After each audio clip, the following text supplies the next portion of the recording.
Hello guys, welcome to our channel. आज हम class 12th के केमिस्ट्री का chapter number 6 haloalkane and haloarene का example number 6.6 करने जा रहे हैं, जहां पर हमसे पूछा है in the following pair of the halogen compound which would undergo SN2 reaction faster. यानी कि हमें दो pair of the halogen compound दे रखे हैं और हमसे पूछा है कौन जो है SN2 रिएक्शन जो है वो फास्टर करेगा, या फिर ऐसा बोल लो किसकी रेट ऑफ रिएक्टिविटी जो है या फिर रेट ऑफ रिएक्शन किसका जो है वो ज़्यादा होगा, किसका ज़्यादा होगा, वो हमसे इस क्वेश्चन के अंदर पूछा है SN2 रिएक्शन के लिए ना। SN2 रिएक्शन अगर हम बोले तो हम क्या कहते थे, वो क्या होता था, bye molecular nucleophilic substitution reaction. Okay, SN2 reaction जो होती थी वो सिंगल स्टेप रिएक्शन होती है। ओके, और वहाँ पर हमको इन्वर्जन कंपाउंड मिलता है एंड इन्वर्जन कंपाउंड मिलता है। In front attack of the nucleophile तो नहीं पॉसिबल होती, दैट्स वाई न्यूक्लियोफाइल का अटैक कौन सा होता है, फ्रॉम दी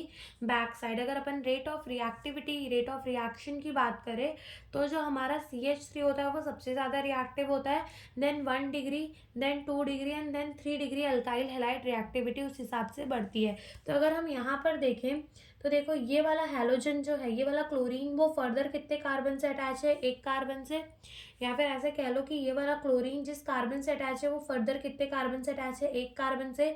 तो ये हमारा क्या हो गया, 1 डिग्री अल्काइल हैलाइड हो गया।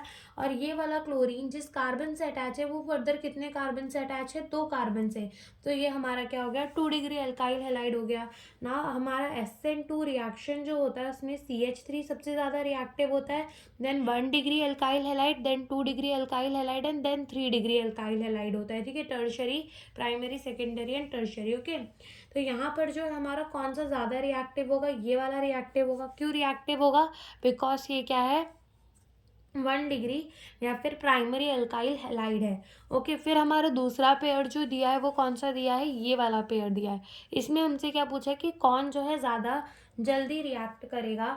तो अगर हम देखें यहाँ से, अगर हम देखें तो देखो जो हमारा कंपाउंड होता है वो क्या होता है, fluorine, chlorine, bromine and iodine होता है। ठीक है, जब हम डाउन द ग्रुप जाते हैं, ये डाउन द ग्रुप है, खाली यहाँ जगह नहीं थी तो मैंने ऐसे लिख दिया। ओके, तो ये डाउन द ग्रुप है।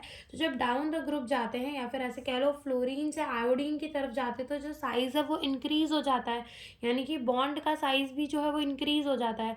अब ऐसे में जो बॉन्ड होती है वो तोड़ना बहुत आसान होती जाती है। जैसे फ्लोरीन की सबसे ज़्यादा मुश्किल होती है तोड़ना, देन क्लोरीन की, देन ब्रोमीन की एंड देन आयोडीन की सबसे कम मुश्किल होती है तोड़ना, बिकॉज ये सबसे ज़्यादा डिस्टेंस में होता है। ओके, दैट्स वाई यहाँ पर जो हमारा आयोडीन है वो ज़्यादा अच्छा रिएक्टिव होगा टुवर्ड द SN2 रिएक्शन। या फिर हम ऐसे कह लें, अगर अपन रेट ऑफ रिएक्शन देख ले अल्काइल हैलाइड के टर्म्स में, तो जो हमारा आयोडीन होता है वो ज़्यादा रिएक्टिव होता है। देन क्या होता है, RBr, देन क्या होता है RCl, और देन क्या होता है अपना RF।